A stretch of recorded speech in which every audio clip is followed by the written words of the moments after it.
Bonjour à tous et bienvenue. On va parler de cette petite peinture là aujourd'hui. Donc pour ce faire, j'ai utilisé du blanc de titane ainsi que du noir d'ivoire.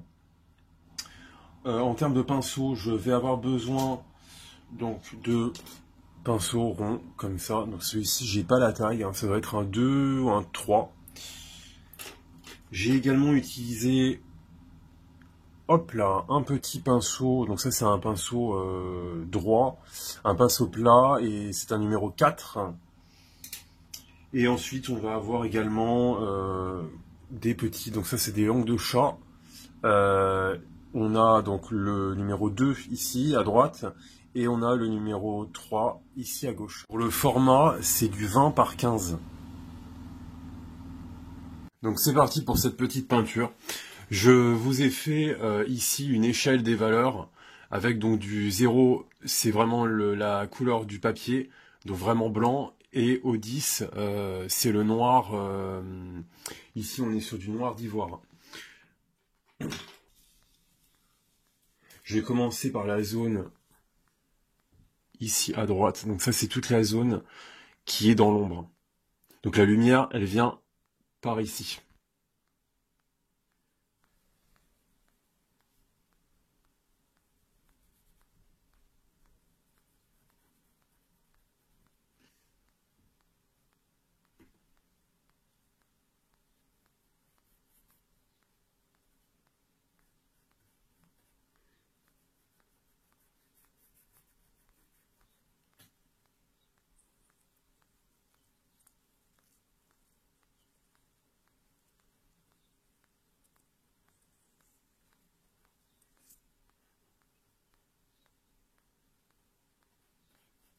Donc en fait c'est un simple cercle, hein, finalement, tout ça c'est... On va faire une sphère, mais de base, c'est un simple cercle.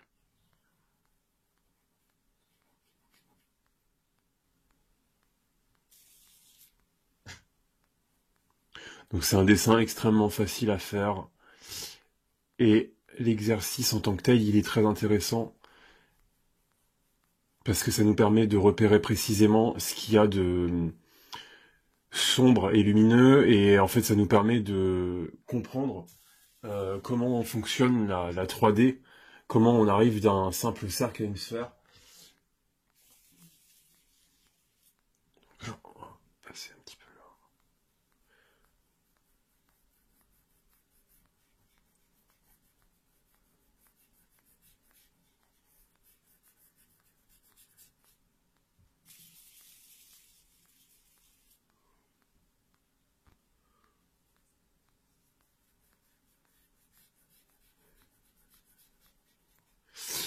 Alors,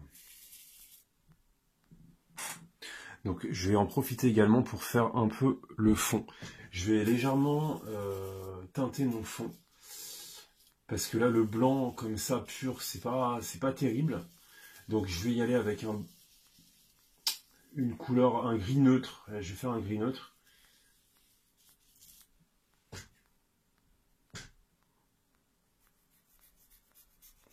Voilà, un peu. Donc ça, c'est ce qu'on appelle une grisaille, hein, tout simplement. Grisaille qu'on pourra ensuite, par exemple, si on voulait, on pourrait la passer en couleur par la suite. Il faudrait laisser sécher, hein, bien sûr.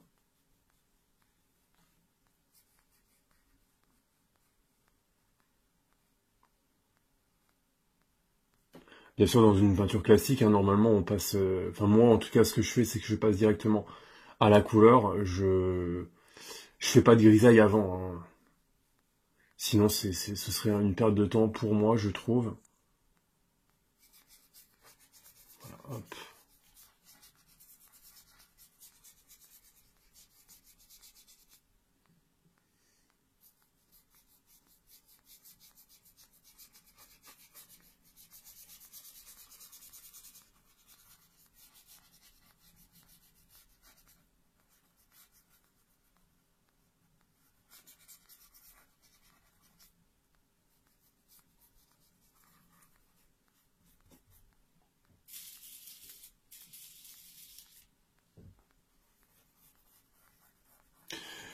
Donc là, pourquoi je fais un fond? Tout simplement parce que ça va me permettre d'avoir, ici, on va avoir vraiment une zone quasiment à zéro.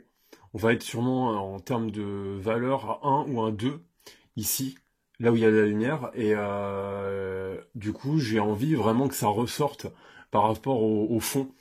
Euh, En fait, en général, ce que vous pouvez faire dans vos peintures, si vraiment vos couleurs claires ne ressortent pas assez, c'est de foncer tout le reste, plutôt que de remettre du blanc, parce que bon, du blanc sur du blanc, voilà.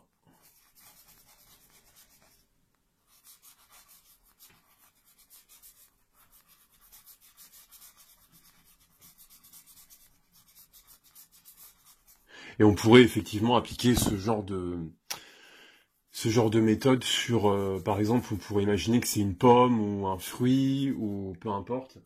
C'est vrai que les natures mortes, c'est quelque chose de très facile à représenter. Donc quand on est débutant, moi c'est ce que je recommande de faire comme exercice. Ça va vous faire progresser très facilement. Ça va surtout faire travailler votre œil en fait.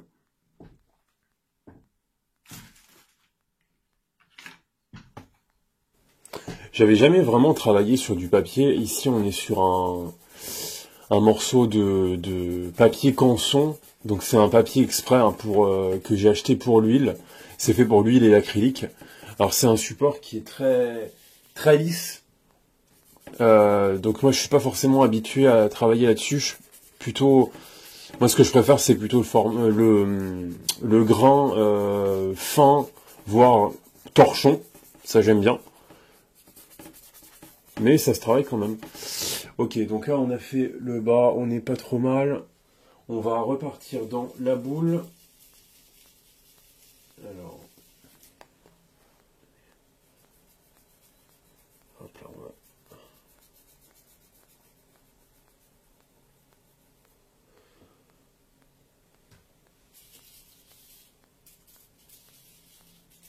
Donc, dans cette partie-là, vous avez la réflexion, comme c'est une boule qui est lisse, vous avez la réflexion ici de la table, enfin en tout cas du support qui est en dessous. Donc toute cette partie-là, ça va être très très légèrement... Voilà.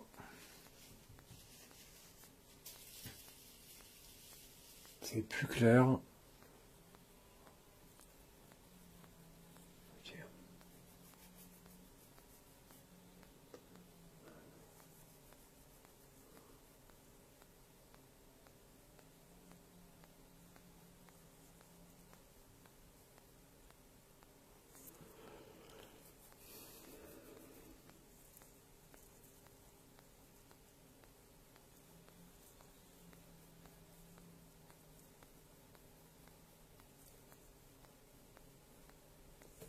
Voilà. Je vais passer un petit coup. Hop. Donc ça, c'est mon gros pinceau rond. Je l'ai toujours, celui-ci. J'utilise dans toutes les peintures. Et il est fait vraiment pour venir tirer, en fait, mes pigments afin d'avoir une belle surface bien lisse et des couleurs qui seront... Alors ici, c'est des valeurs, mais qui seront bien fondues. Voilà. Et pareil, on viendra refaire un tout petit peu sur le fond également. Donc ça, c'est vraiment des poils doux. Hein.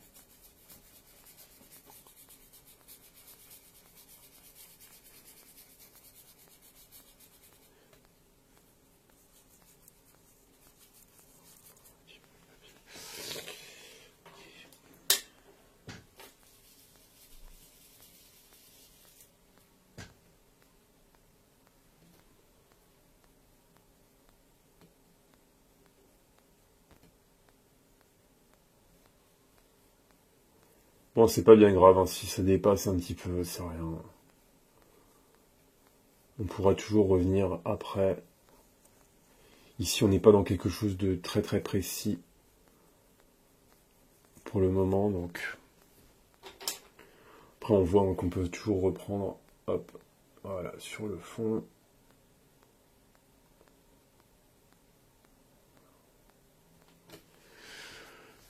Alors,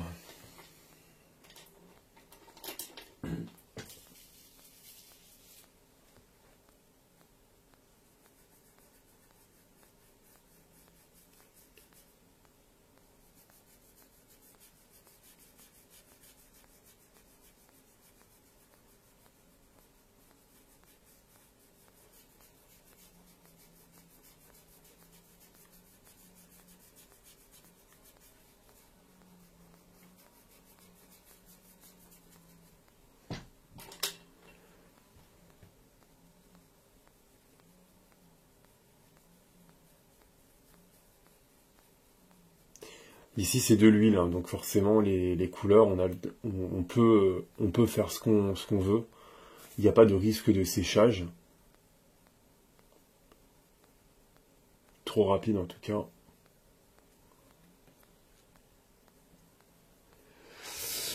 Ok.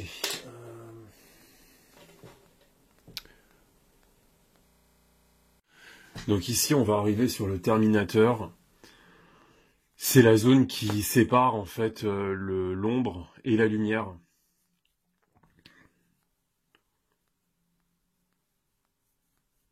Et donc là, on voit que je suis passé vraiment de valeur 10, 9, 8 pour l'ombre. Ici, je vais vraiment passer dans les valeurs 5, 4, 3, 2, et pour quasiment revenir vers du 1 ici.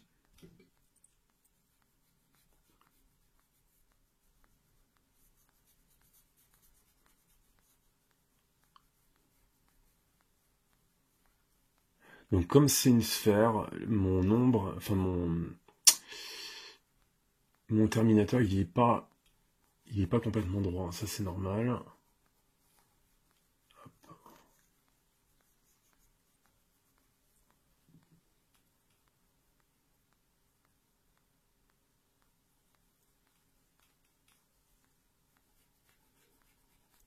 Ok, bon. On va rajouter un peu de blanc là-dedans. Hop.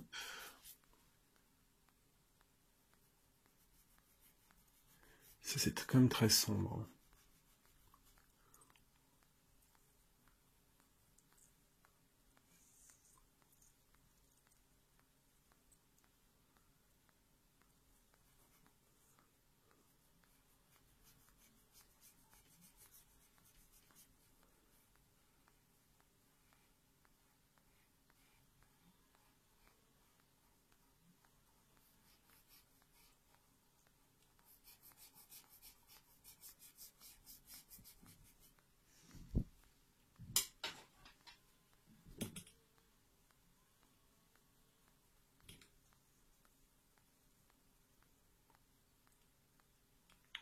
Vraiment, dans mes peintures, moi, j'hésite pas à utiliser mon petit pinceau rond pour bien fondre mes couleurs. Voilà.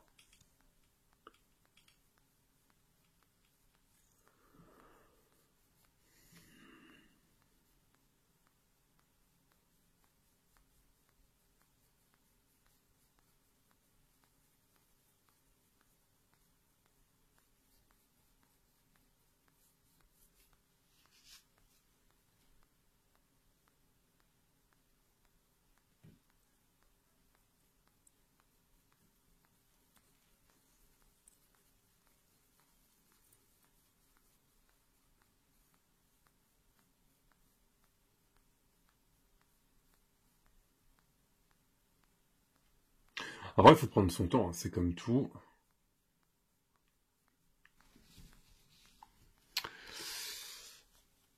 Donc, ici, on a vu. Ici, je vais revenir mettre un peu d'ombre ici.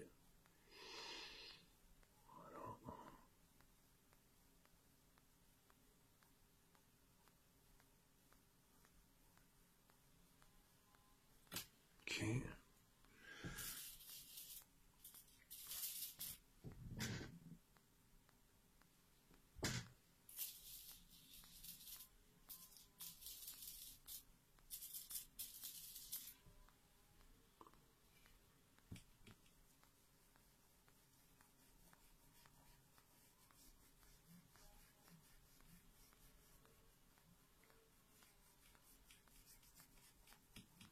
Et c'est exactement la même technique qu'on peut utiliser effectivement quand on peint des pommes ou des choses comme ça. Il faut toujours penser en termes de lumière.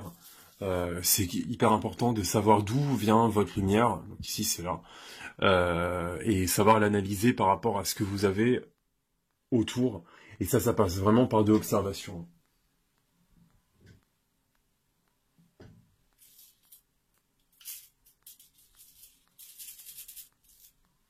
Si vous voulez peindre de l'eau, par exemple, il n'y a pas une technique pour peindre de la flotte. C'est vraiment, ça dépend de ce que vous avez sous les yeux et de ce que vous observez ou de ce que vous voulez créer en fait.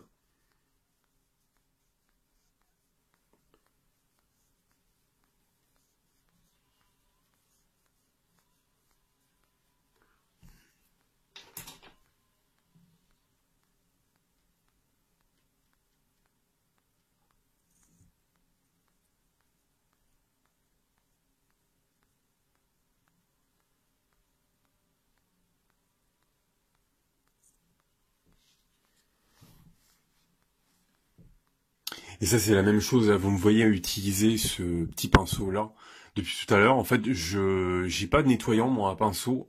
J'utilise quasiment jamais un nettoyant à pinceau. J'ai juste un petit morceau, voilà, de mouchoir. Et en fait, je le nettoie, hop, comme ça. J'essuie juste mes poils et après c'est bon. On peut le réutiliser en fait. Il n'y a pas besoin d'utiliser forcément du nettoyant à pinceau. En plus, le nettoyant à pinceau, parfois, vous pouvez apporter l'essence directement sur votre peinture, donc vous allez diluer votre peinture sur votre tableau, donc c'est vraiment pas... en tout cas, moi, c'est pas ce que je recommande, c'est pas ce que je fais. Euh, Après, si vraiment j'ai besoin, par exemple, si, admettons, cette partie-là, c'était du jaune, et que ici on avait du rouge, bah oui, entre les deux, j'aurais besoin effectivement de le nettoyer mon pinceau, mais sinon j'utilise toujours la même chose.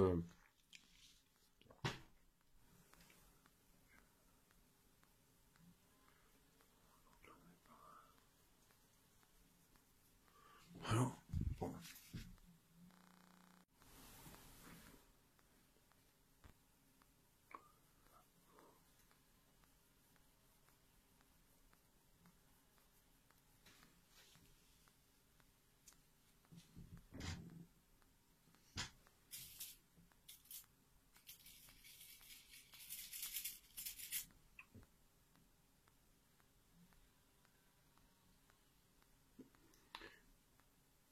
Voilà, donc là ici on est vraiment dans la lumière, donc on est vraiment en valeur 1. Ouais, 1, 1.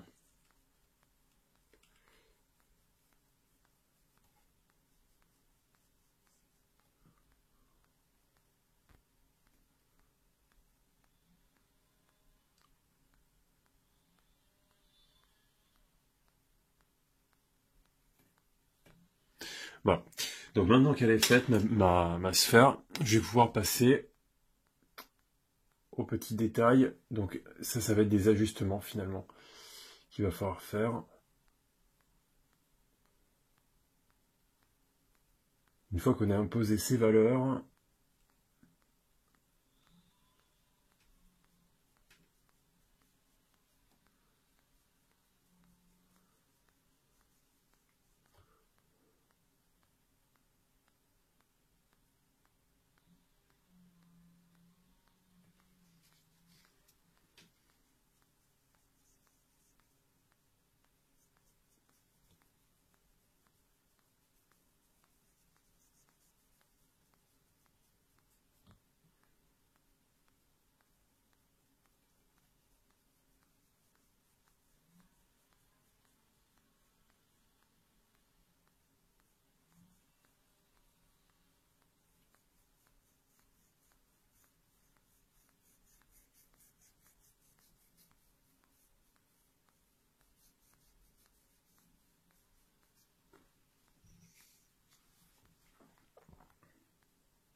je vais revenir très légèrement quand même sur la partie ombrée.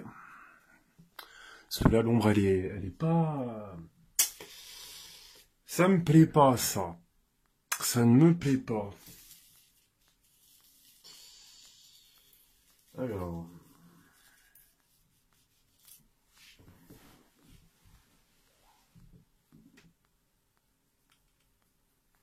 Bon, là on est un peu trop foncé. Voilà, là on est bien.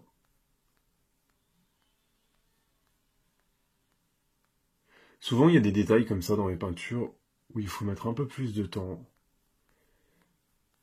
Mais c'est pas grave. De toute façon, ces peintures-là, il faut être patient pour les faire.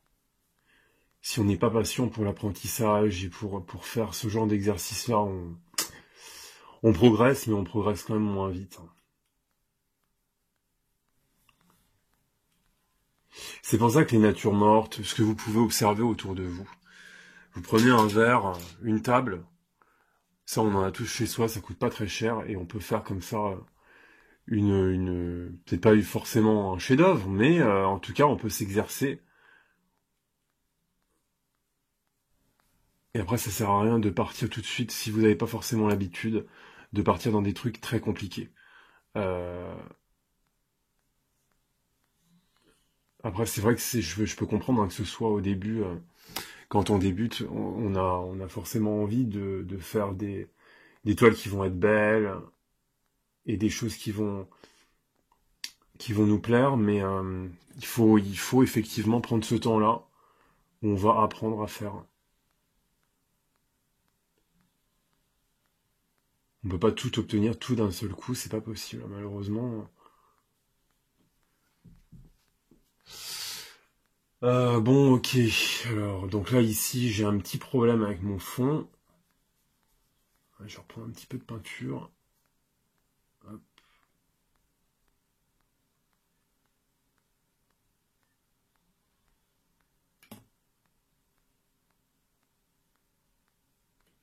Voilà.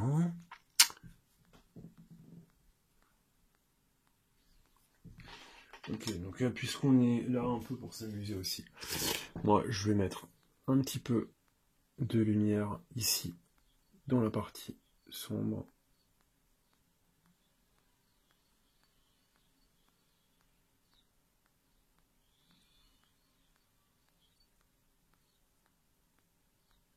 Hop là.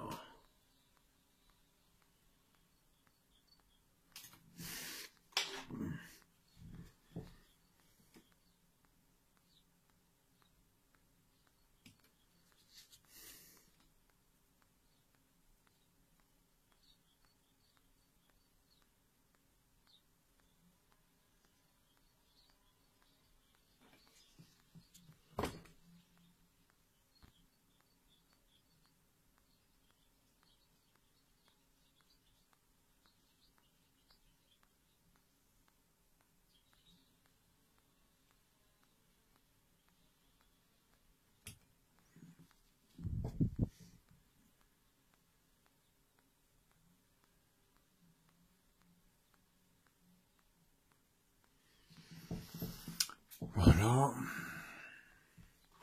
Donc maintenant, on va passer à l'ombre. L'ombre portée, donc qui est en bas. Donc là, elle est de la même valeur que ma sphère, que l'ombre de ma sphère.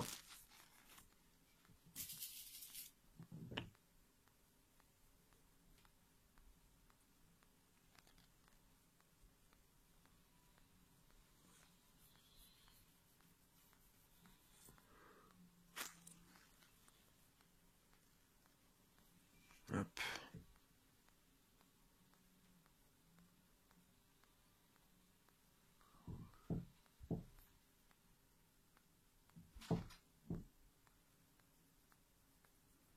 Forcément, les parties extérieures, elles sont un peu plus claires que l'ombre directement. Hop. C'est un peu plus clair, mais en même temps, c'est pas non plus de la même valeur que mon fond. C'est un petit peu plus foncé que mon fond. Et c'est justement pour ça que c'est bien d'avoir l'échelle de valeur. Alors moi, je m'en sers pas forcément parce que j'ai l'habitude, mais sinon, si vous faites un petit exercice comme ça, mettre une petite échelle comme ça de valeur, ça peut vous aider. En plus, les échelles de valeur, vous pouvez les trouver également sur Internet, en tapant là dans Google, donc c'est assez simple. Pareil, vous pouvez utiliser, quand c'est de la couleur, vous pouvez utiliser un, ce qu'on appelle une roue chromatique. Ça, c'est pas mal non plus, pour trouver les complémentaires notamment. C'est assez intéressant.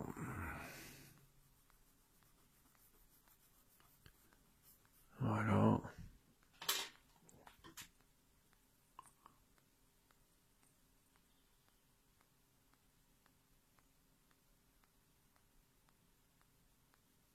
Donc ici, avec mon petit pinceau, je vais pouvoir faire bouger très légèrement les pigments.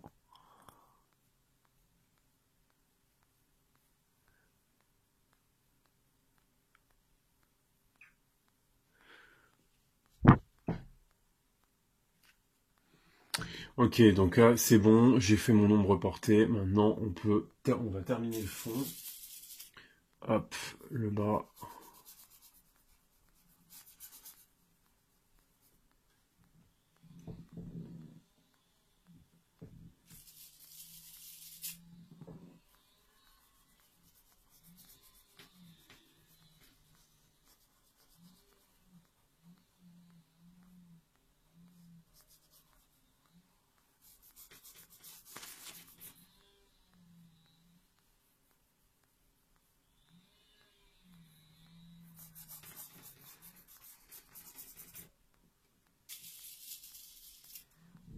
On aurait pu peindre le fond effectivement avant de peindre la sphère, mais c'est pas grave.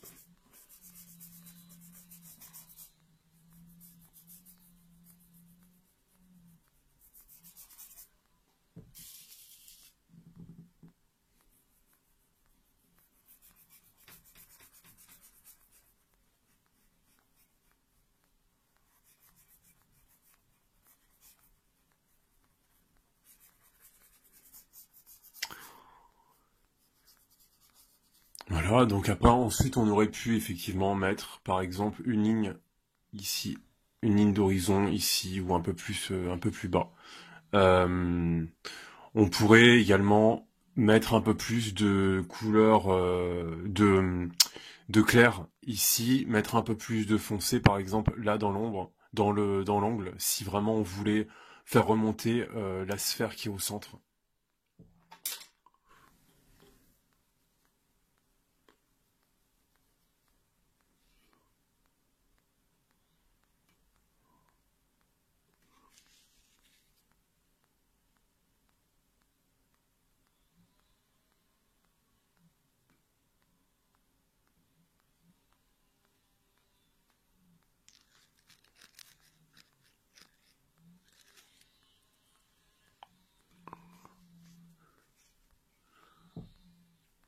Moi j'ai choisi une sphère, mais on aurait pu faire un carré, un cylindre, ou tout autre objet. En fait, là c'est vraiment pour vous montrer un peu l'effet, enfin, de perspective. C'est pas vraiment de la perspective, mais comment on peut faire pour passer d'une sphère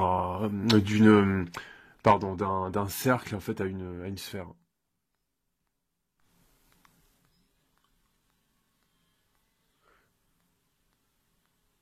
C'est un petit exercice tout simple. Vous pouvez le faire chez vous. C'est assez rapide. Voilà. Du coup, donc je vais revenir sur cette petite peinture là. Et on va passer à l'étape des glacis. Donc je vous rappelle, hein, le glacis, c'est une couche de peinture transparente sur une couche de peinture opaque. Il faut que donc cette couche-là soit sèche. Donc celle-ci, elle est complètement prise. Donc je vais revenir avec une seconde couche. Et là, ça va être ce qu'on appelle une mise en couleur. Donc ça va être quelque chose de vraiment très rapide, mais c'est juste pour vous montrer le procédé. Donc je vais prendre... Donc j'ai déjà une idée, une petite idée de ce que je vais faire. Je vais prendre donc le même médium, donc un peu de médium alkyd. Je vais prendre un bleu phthalo, Je vais diluer mon bleu phthalo. Et donc ça, on va venir appliquer. Voilà, donc là, vous voyez, c'est vraiment très transparent. Et je vais venir appliquer cette couleur-là. Alors, je peux la diluer, hein, plus ou moins, selon si je mets beaucoup de médium ou pas. Vous voyez que ça fait pas du tout, c'est pas du tout la même saturation en fait. Et donc, on va venir appliquer cette couche-là. Alors, il va me falloir par contre un petit morceau d'essuie-tout. Et on va venir, donc là, moi j'avais imaginé pour le fond, mettre un peu de bleu comme ça. Donc là, l'objectif, c'est vraiment de teinter. Regardez, là, sur le papier, on voit la différence. Donc ça, c'est un glacier. Donc on peut faire bleu, on peut faire d'autres couleurs, on peut faire un mélange. De couleurs. On pourrait mettre un peu de rouge, par exemple, à l'intérieur, et faire un léger violet. Hop, là, par exemple, j'ai un peu de violet. Là.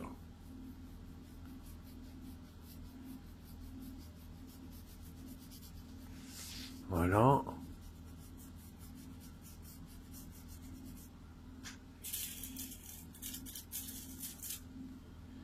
Et là, vous pouvez complètement changer l'aspect de votre peinture avec cette technique. Et vous pouvez également l'utiliser sur une couche, 2 couches, 3 couches, autant de couches que vous souhaitez en fait. Donc là, on voit que c'est extrêmement léger, mais si, par exemple, on prend un peu moins de médium,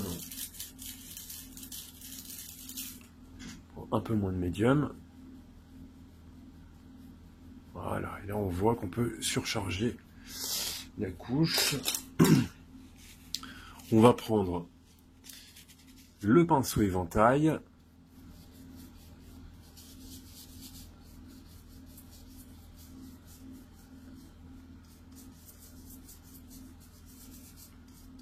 Je vais en rajouter un peu à droite, à gauche plutôt.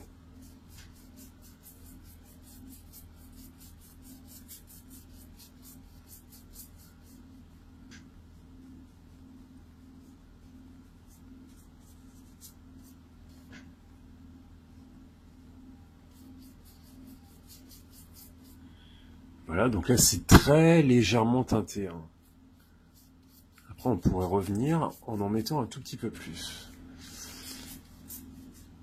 Mais on voit quand même par rapport au blanc que on a une légère teinte. Et ensuite, donc moi je voulais vous montrer également, alors on va prendre un petit peu de rouge. Ça c'est de la laque d'alizarine cramoisie. On va prendre un peu d'orange. C'est l'orange de cadmium. Et on va prendre un petit peu de... Alors si je rajoute du blanc, donc là je voudrais faire ici cette zone là. Si je rajoute du blanc, en fait ça va me donner un léger voile. Donc on va essayer déjà comme ça. Alors là on voit que j'ai mis un petit peu trop, j'ai pas mis assez de médium. Hop. Alors moi cette sphère là elle est juste faite pour la démonstration, hein, donc c'est pas un tableau, hein, c'est juste une petite esquisse, c'est un croquis on va dire. Je vais en mettre un peu de médium parce que là il y en a trop.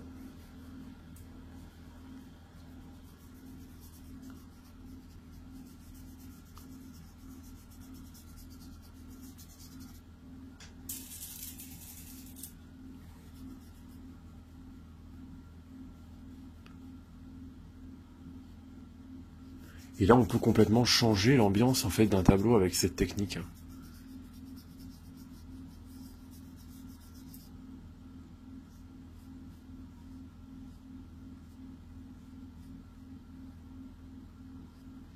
Voilà, on va... Alors, je vais utiliser un autre... Voilà, là, ça c'est un autre éventail.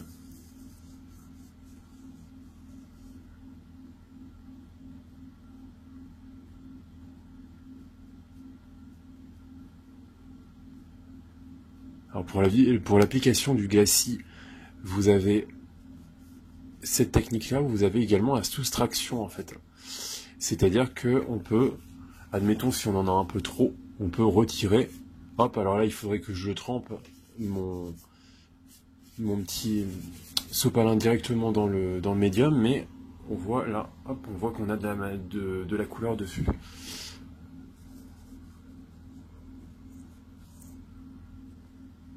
Hop, là je retire un petit peu là. Voilà.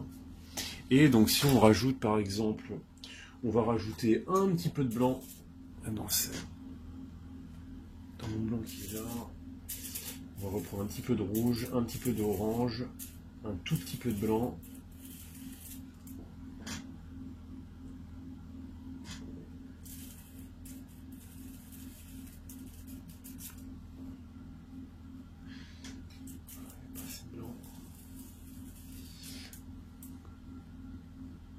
Voilà, et donc là, ici, je vais... Ça, c'est ce qu'on appelle un voile. Le voile, c'est-à-dire qu'il va... Regardez, là, si on va dans la partie sombre, il va complètement voiler. Mais ça peut être une technique qu'on peut vouloir hein, dans un tableau. Voilà, là, on voit voiler complètement. Donc ça, c'est la différence entre le voile et le glacis.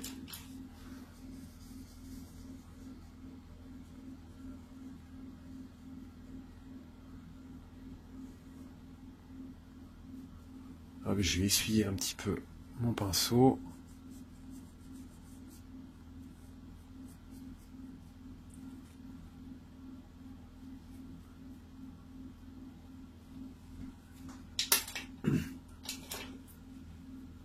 Et après, donc c'est toujours une question de saturation.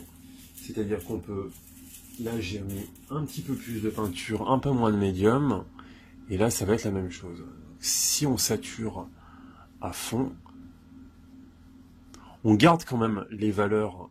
Donc cet exercice-là, il est intéressant parce qu'on garde les valeurs qu'on a en dessous, donc la couche d'avant, mais on change complètement on change la teinte en fait. Donc ce qu'on appelle la chroma dans la peinture, donc c'est intéressant ça.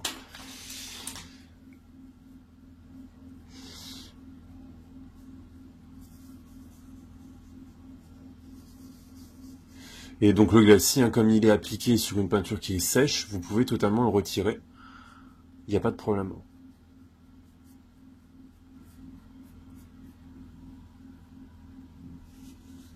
Par exemple, si je trouve qu'il y en a un peu trop ici, on peut retirer très légèrement. Hop. On va prendre un tout petit peu de médium sur mon éventail, histoire de diluer. Voilà, et là on va le diluer.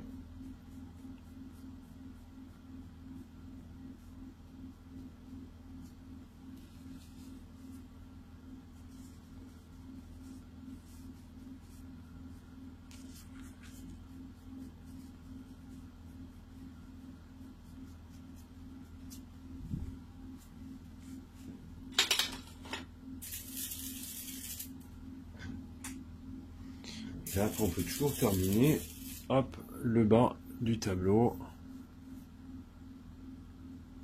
d'étude plutôt.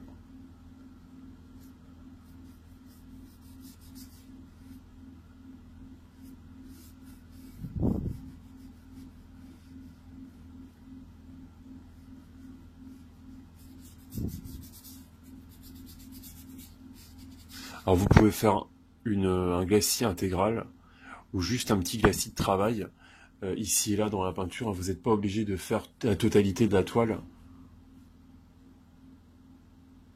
C'est selon vos goûts et vos envies.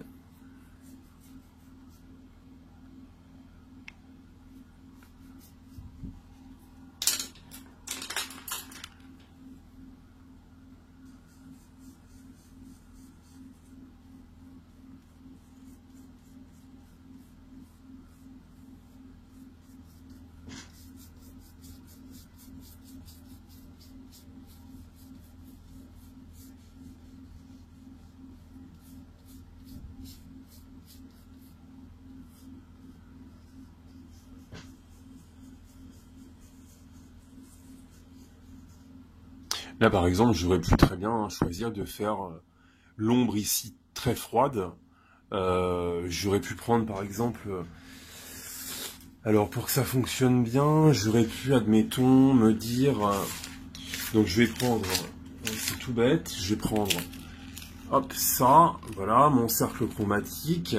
J'aurais pu prendre, par exemple, du vert pour mon fond, donc ça c'est un mélange de bleu et de jaune, du vert pour mon fond, faire ma boule, mes couleurs claires à l'intérieur, donc j'aurais pu mettre du orange ou du rouge, donc c'est ce qu'on a fait ici, le fond vert là, et le bleu par exemple, donc qui est en complémentaire du orange, j'aurais pu venir le mettre en fait ici.